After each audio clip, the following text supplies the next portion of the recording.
पाठ का नाम क्या है? संस्कृति क्या है। लिखा किसके द्वारा गया है? रामधारी सिंह दिनकर के द्वारा लिखा गया है। यूँ तो रामधारी सिंह दिनकर कवि हैं। रामधारी सिंह दिनकर को राष्ट्र कवि कहा जाता है। कविता लिखते थे। उनकी कविताओं में देश प्रेम, राष्ट्रीय भावना अधिक दिखती थी, लेकिन ये उनके द्वारा लिखा गया गद्य है। ऐसे तो पद्य लिखते थे, कविता लिखते थे तो पद्य लिखते थे, लेकिन ये गद्य है। भारत की सांस्कृतिक कहानी से इसको संग्रहित किया गया है, उसी का ये अंश है, पार्ट है। ठीक, यह एक वैचारिक निबंध है। ये कहानी नहीं है, यात्रा वृत्तांत नहीं है, नाटक नहीं है। जैसे कलिंग विजय नाटक शामिल है, झूठ का सच कहानी था, यह निबंध है। और निबंध में भी यह वैचारिक निबंध है, मतलब सोचने वाली बात है, विचार करने वाली बात है। इसमें हमारे सामने बहुत सारे विचारणीय तथ्य हैं और मुख्य रूप से इसमें सभ्यता और संस्कृति के अंतर को बताने का प्रयास किया गया है। सभ्यता क्या है और संस्कृति क्या है। आम बोलचाल की भाषा में हम दोनों शब्दों का प्रयोग एक ही साथ करते हैं। सभ्यता नहीं है, संस्कृति नहीं है, चाहे सभ्यता है संस्कृति है। सभ्यता और संस्कृति शब्द का प्रयोग हम एक ही साथ करते हैं, लेकिन दोनों दो चीज़ है, दोनों एक चीज़ नहीं है। सभ्यता अलग है और संस्कृति अलग है। सभ्यता हमारे पास जितने भौतिक साधन संसाधन हैं, भौतिक साधन संसाधन में जैसे हमारा घर हो गया, हमारे शरीर के ऊपर कपड़े कितने हैं, गहने कितने हैं, गाड़ियाँ कितनी हैं, ये सारी चीज़ें हमारी सभ्यता से आती हैं। लेकिन संस्कृति जो है, संस्कार जो है, वह बहुत सूक्ष्म चीज़ है। सूक्ष्म चीज़ का मतलब बहुत छोटा है, बहुत महीन है। यह हमारे व्यक्तित्व में झलकता है, यह हमारे आचरण में झलकता है, यह हमारे व्यवहार में झलकता है। सभ्यता बाहरी दिखावा है, बाहर से दिखेगा कि हम फटा हुआ गंजी पहने हुए हैं, आकि 15,000 का सूट पहने हुए हैं। तो पैसा जैसे जैसे हमारे पास आता है ना, वैसे वैसे हम सभ्य होते जाते हैं। घड़ी नहीं पहन रहे होंगे पहले, पैसा नहीं है तो घड़ी नहीं पहनते होंगे, पैसा आ गया तो घड़ी पहन लिए। उंगली खाली है, पैसा आ गया तो 4 अंगूठी बनवा लिए।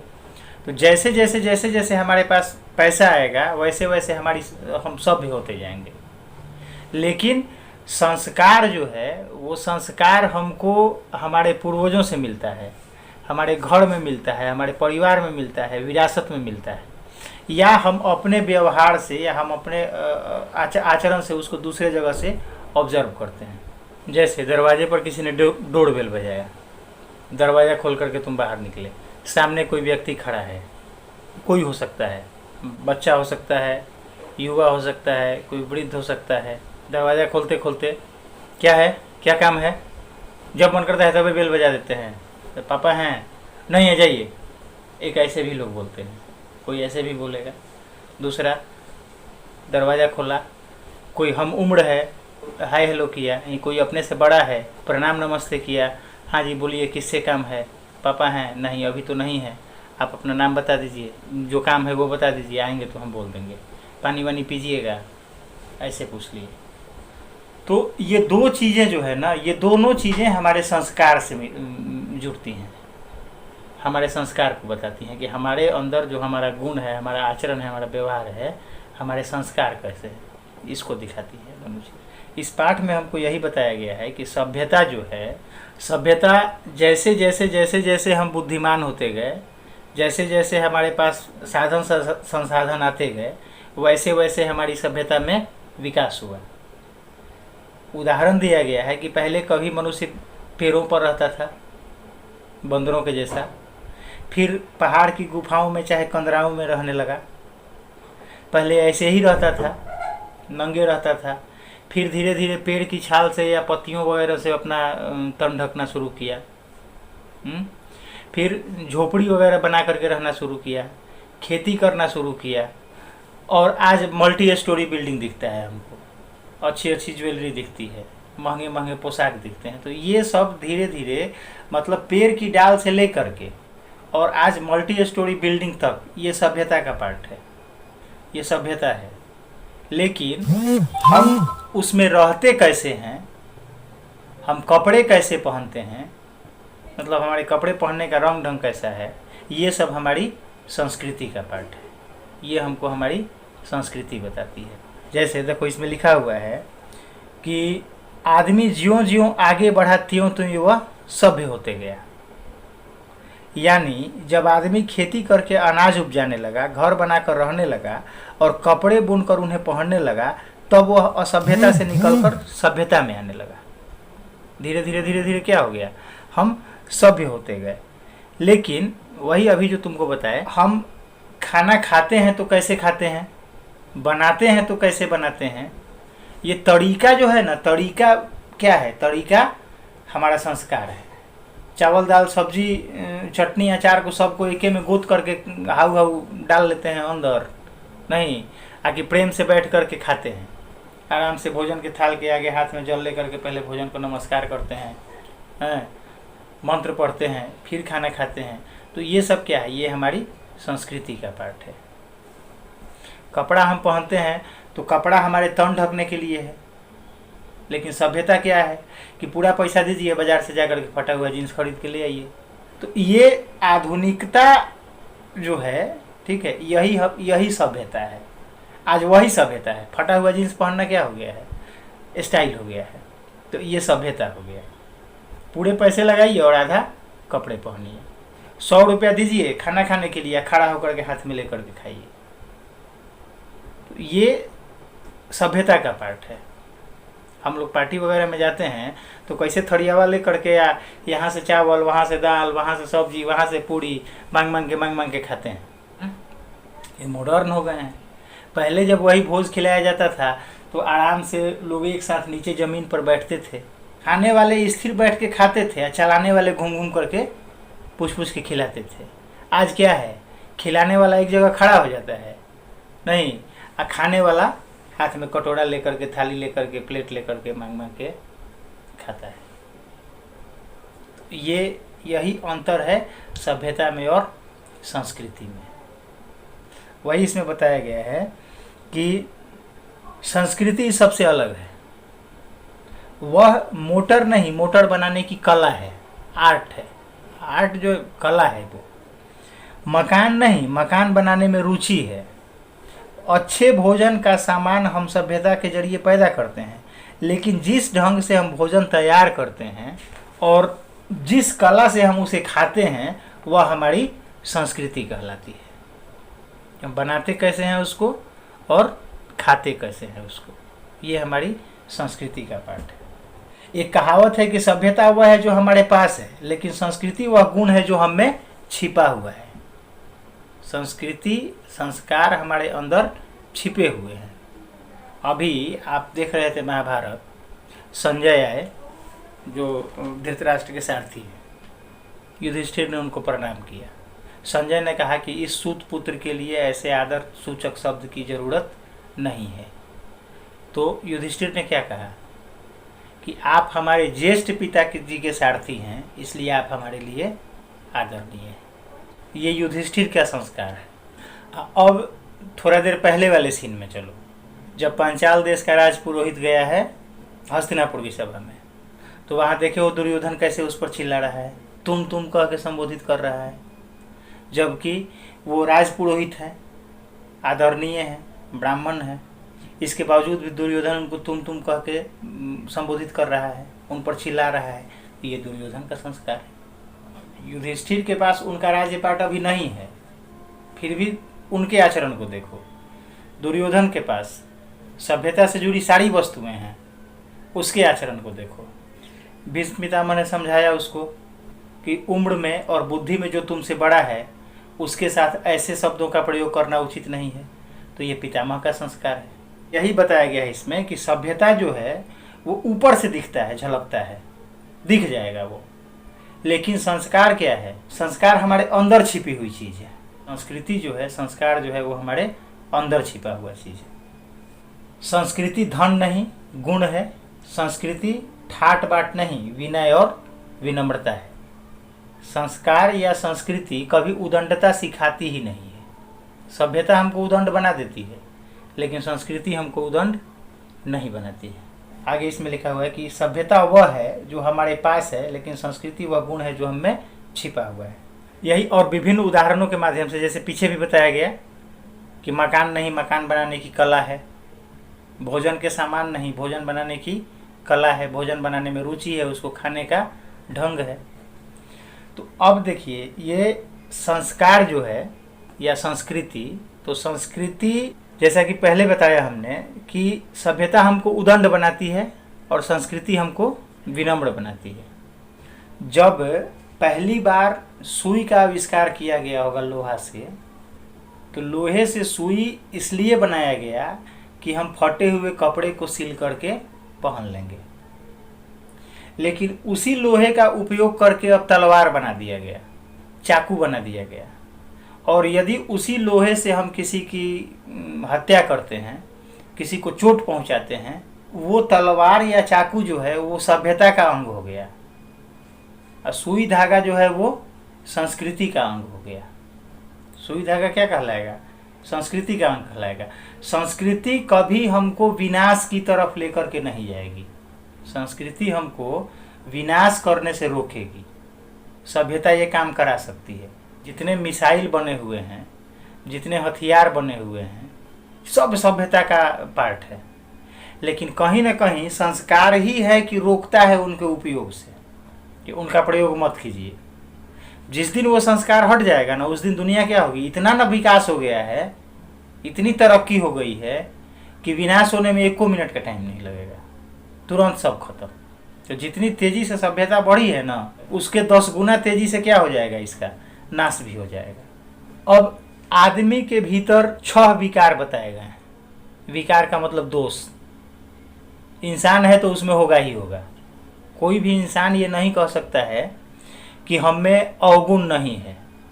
यदि हम मनुष्य हैं ना, तो हम में अवगुण है।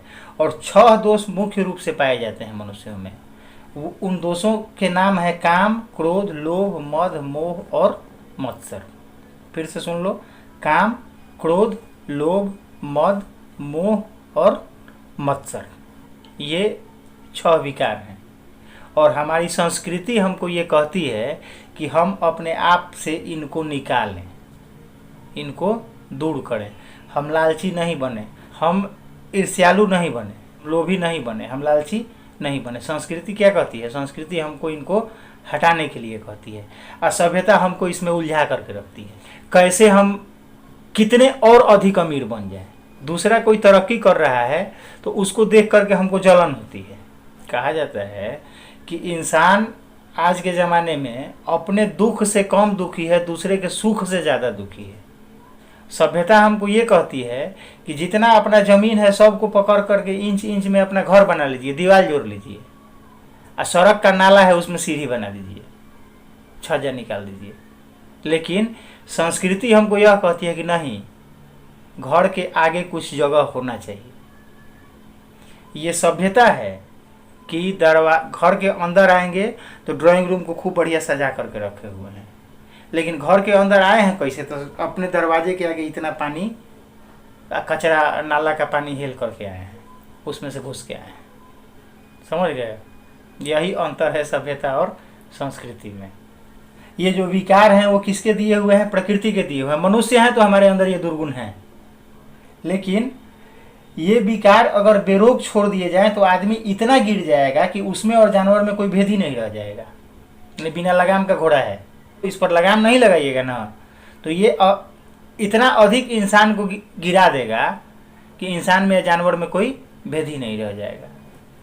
जानवर जो होते हैं थोड़े से बड़े हो गए तो अपने ही बच्चों का खाना छीन के खा जाएंगे।